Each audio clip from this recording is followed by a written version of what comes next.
Art storage is not a glamorous topic of conversation for a video, but it is something that we have to deal with when we love to make art, and that is how do we store our supplies.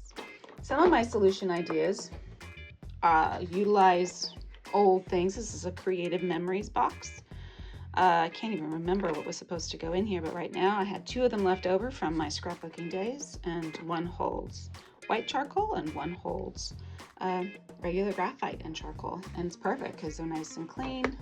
This is the labels from the packaging that I taped on top, and some of my solution ideas are still in process. This is just a basket, which I don't even dare flip over. These are my King Art mixed media sticks and an acrylic pen set and tempera sticks. Obviously, I don't have a great solution for this yet on how to store these, and they did not come with a handy dandy carrying case. So let's go through some of my best ideas for storing art supplies, and perhaps I'll be able to share one with you that you can take home and begin to use in your own studio and not have to spend $1 billion in an art store for art storage. Let's begin with the most unconventional art supply storage solution. This is a book bow that a friend of mine gave me that I absolutely love because, obvious, all the designs, but then especially for the phrase. But I no longer really carry books, actual paper books around with me in a bag. So I use this as decoration, but also very handily. This is a dirty palette, so forgive me, but it's not wet, so anybody that might get upset. If you're putting that inside of something fabric, it'll get horribly dirty. It won't. I've now decided that my book bow is my ceramic palette bow. This is a nice and sturdy, cushiony fabric. So now I can take this with me, especially like if I wanted to paint on this surface out and about, but I'm using it this semester to go to my watercolor 1 class because sometimes you just need extra palette space. And this fits right in there, keeping it nice and handy. So number 1, the book bow, which is now for art. Second unconventional storage solution is actually fairly conventional. You can get containers like this everywhere. You can get them at the grocery store, although the grocery store ones don't have these handy dandy ways of opening and closing. And sometimes, depending upon what you put inside this container, you can use the lid for your art practice. I've gotten these particular ones at TJ Maxx. So this is my eraser sharpener, basically kit and caboodle, if you remember those back in the, it was the 80s or the 90s that we had kit and caboodles. I'm using them. This is another size that the set came with. It's perfect for watercolor paints. These types of things, when I see them, I think there were like 8 of them for $6. Yeah, I bring them home even if I'm like, oh, I don't have any need for that. And then just this semester, I'm like, this is perfect. I'm so glad I brought these home.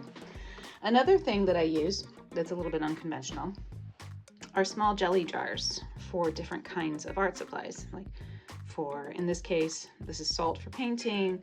This was a jar for ink, and I'm trying to give it some time with some soapy water because I forgot about it, and it should soon be nice and clean. But I put India ink in here, acrylic ink, so that I can dip pens in it or brushes in it much easier than the containers that those kinds of art products come inside. Along the same topic of jelly jars, I also use jelly jars to store pencils, and that's not necessarily a unconventional thing to do. Lots of folks store colored pencils, markers in jelly jars. I like to store them according to projects. So each of these collections of colored pencils, some watercolors, some standard colored pencils, these are projects. And I keep them like this until I've finished a project and then put them away. As I'm going through, it helps me to remember my colors, especially when I forget to write down what colors I'm choosing to use. Moving on, this is a traditional tool storage thingamajobber. I'm not sure the technical term for this. I just know that it's designed for holding things like nuts, bolts, nails, and whatnot, things that are involved in woodworking and machinery. I use it for watercolor paint. I use it for my tubes. I use it for supplies like sponges. I use it for odds and ends that I have. I've also got my lino cutters in here right now, but I'm not super fan of where this is, so that may change. I've got a bunch of other kinds of little art making tools down here. I also keep my empty pans in this case. This case has proved awesome when I want to take out all my reds. It's super easy. It's much less expensive as well than a standard art storage unit that might be designed for this very purpose. Storing paintbrushes is always a bit of a problem, and you see I've got a number of different solutions here. Some ceramics that I made last semester are holding, I actually made these specifically for these brushes, but I didn't have a place for my larger, taller brushes, and they do need a taller thing, so I've got some old tiki mugs that I'm using. But the best thing I have for storing brushes is right here. It's not designed for watercolor brushes at all, though it is designed for brushes of a sort. Those of you that like to use markers might recognize this. This is a Tombow dual brush pen holder. It came with the set. I hated it. It didn't work for me at all, and I found it a huge, just a pain to try and deal with. And I put it in a closet. When I started to pick up painting less than 18 months later, I was like, I know how to store my brushes. This is how I store my nicer watercolor brushes so that I can keep them under control. I also can be able to easily see, and there's many of them are out of here right now because I'm using them in process. It's easy for me to find the brushes that I need. Once again, the taller brushes though, I've had a bit of a problem. These are tiki glasses someone gave to us years ago. This is a tall coffee container that my son decorated with Chinese dragons when he was a small child. These are my makeshift solutions. I love them, but I wouldn't necessarily say like, hey, this is the best choice. It's still a little bit wonky, but this was perfect. As unconventional as it gets, this is a fishing tackle box. It's how I store my acrylic. I don't really lock it down because I get into it so frequently.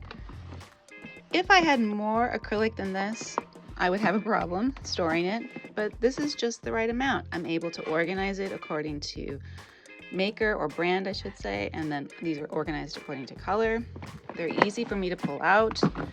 If I'm working on a project where I may be a little more ambiguous about what it is I want to work with, this is where I keep my acrylic ink back here, and I just pull it out.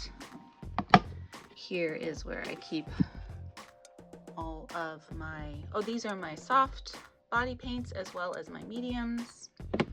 And up here in this is what I love about this container. It has so many cubbies. I love cubbies. It holds all my Liquitex basics. So what is even more cool about this than just it's got all these cubbies, if I'm not exactly sure what my project's going to need, I just pick it up by the handle, and yes, with all that paint in here, it's a little bit heavy, but I carry this to my canvas and I have my entire kit and caboodle ready to go and work from. Another one of those, I found this in Home Depot or in the sections of Walmart that we don't typically walk down if we're doing grocery shopping.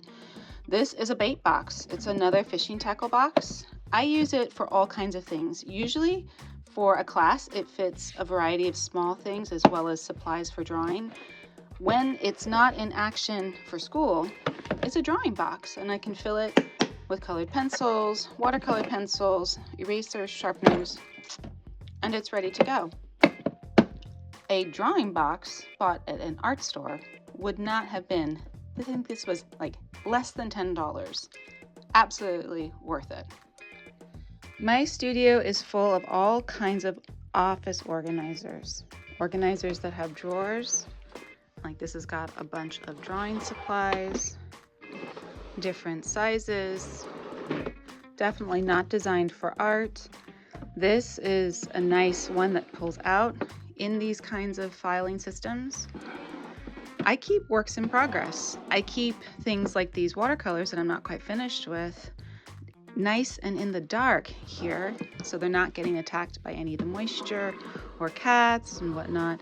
These, I find them wherever. Like sometimes I find them at secondhand stores, like I did this one and this one, because these are the kinds of things that people get rid of when they move, because while they were handy in their space, the minute they started to think about moving, the idea of moving this piece of plastic is more expensive than just buying a new piece of plastic when you get to your new destination or your new home. This is an office supply. This one actually is fairly new because I'm going to begin printmaking, and I needed something that could dry, be a drying rack for prints that I could have be far out of the way. I haven't had a chance to use it too much. These are prints that are already dry. I'm just keeping them here nice and safe because cats, as you saw in my last video.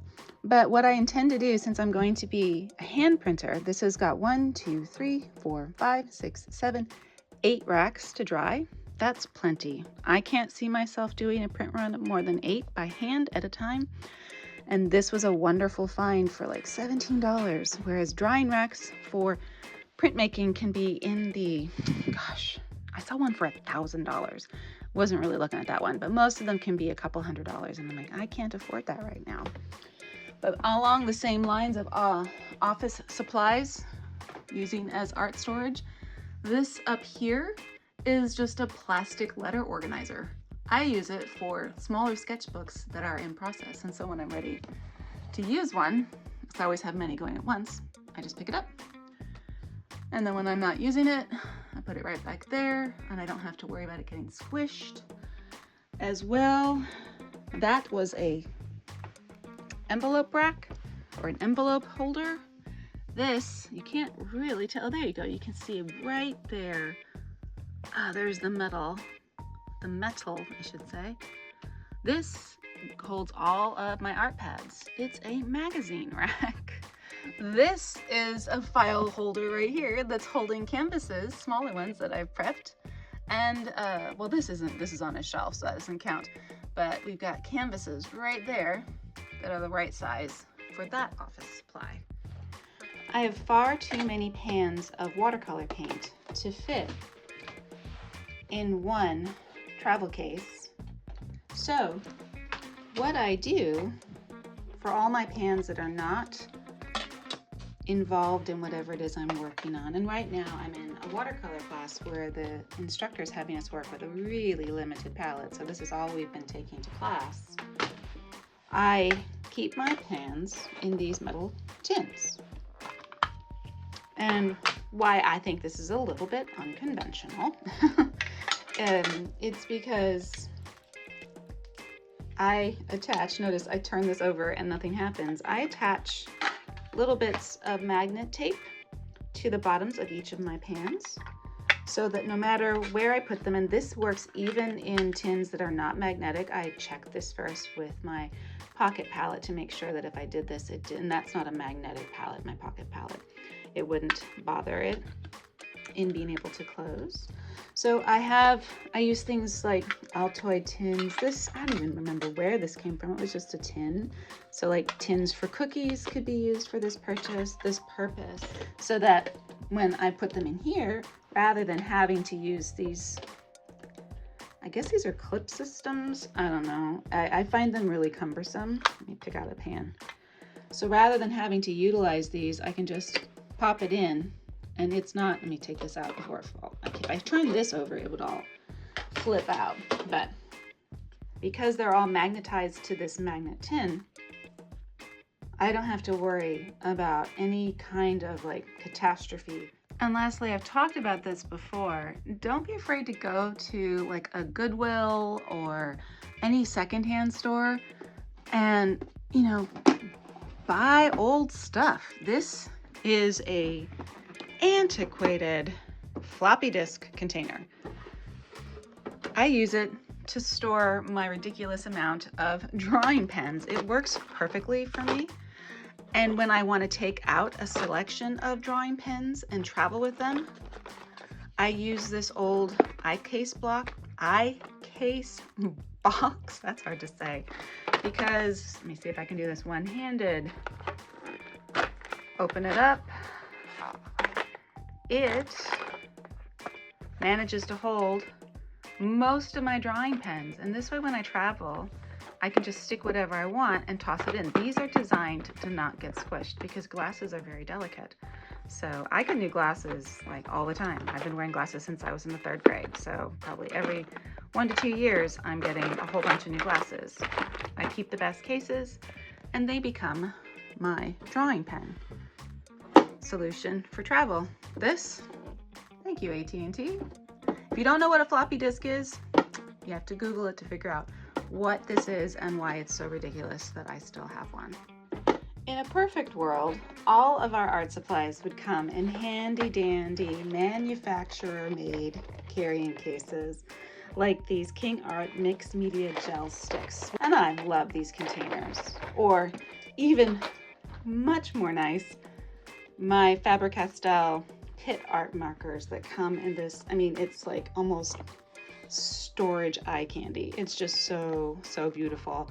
I got these for Christmas and I plan to do a whole video on these soon, but their storage solution is just so stunning. Most items do not come that way. So hopefully you found some good ideas on how you can store your miscellaneous art supplies in ways that will make your workflow when you are creating art a lot easier, and hopefully maybe you can be as lucky as me as having a fabulous book bow to use as your ceramic travel case. Thanks for watching. I hope you enjoyed this video. If you did, give it a thumbs up, and I look forward to seeing you in the next one. Have a great day.